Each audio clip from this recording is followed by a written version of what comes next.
আসসালামু আলাইকুম। আসলে কয়েকদিন থেকেই ভাবছিলাম যে, যে পরিমাণ গরম তাতে অ্যা শুধুমাত্র মানে বিদ্যালয়গুলোতে অ্যাসেম্বলি বন্ধ এটা কি যথেষ্ট? যথেষ্ট না। মনে হচ্ছিল যেন আম স্কুলগুলো বন্ধ করা উচিত, স্কুল কলেজগুলো বন্ধ করা উচিত। কেননা এটা অসহনীয় ব্যাপার। মানে আ এরকম বোধহয় তাপপ্রবাহের মধ্যে বাংলাদেশ কখনো পড়েনি। গরম হয়েছে কিন্তু একদম টানা যে চলছে, আজকে থেকে তো বলা হচ্ছে যে একেবারে ৩ দিনের সতর্ক অবস্থা। বিভিন্ন দেশে, দেশে জারি হয়, আমাদের দেশেও জারি হলো। আরো ৩ দিন নাকি চলবে। তো তারও আগের থেকেই কিন্তু প্রচণ্ড গরম ছিল এবং একটা হাঁসফাঁস অবস্থা।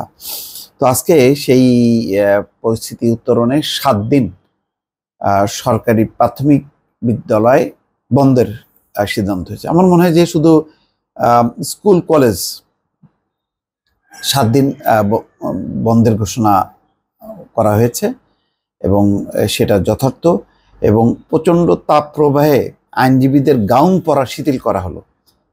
এটাও ঠিক যে গাউন পরে এটা সহ্য করার মতন অবস্থা না। বলা হচ্ছে যে চলমান তাপপ্রবাহের কারণে প্রাথমিক থেকে কলেজ পর্যন্ত শিক্ষা প্রতিষ্ঠানে ৭ দিনের ছুটি ঘোষণা করা হয়েছে।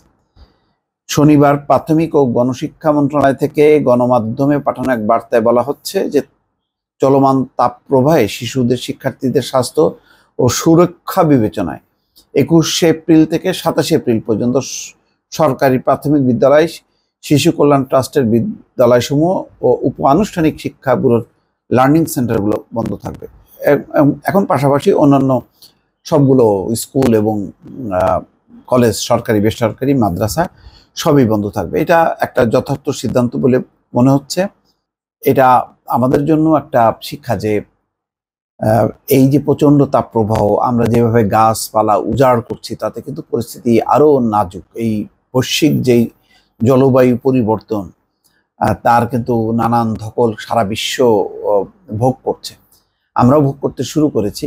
ঝড়, বৃষ্টি, হঠাৎ হঠাৎ করে যে জলোচ্ছ্বাস, সেগুলোর মধ্য দিয়ে এখন এইরকম যেই তাপপ্রবাহ, এটা কিন্তু আমরা আগে কখনো দেখিনি, এরকম টানা তাপপ্রবাহ।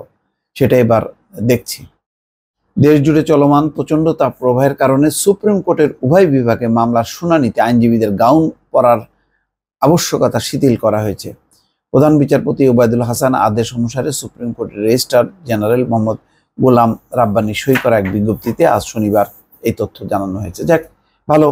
২১শে এপ্রিল থেকে পরবর্তী নির্দেশ না দেওয়া পর্যন্ত এটা বলবৎ থাকবে। উন্নত বিশ্বে বা উন্নত দেশগুলোতে যেটা হয়, গরমকালে তাদের প্রতিটা ঘর বাড়ি যেভাবে শীত তাপ নিয়ন্ত্রিত, তাতে কিন্তু তারা একটু রেহাই পায়।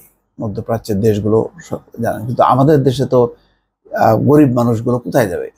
যাদের একটু অবস্থা আছে তারা দৌড়ে এসে বাসায় আশ্রয় নিতে পারে বা তাদের অফিসগুলো তো এসি আছে।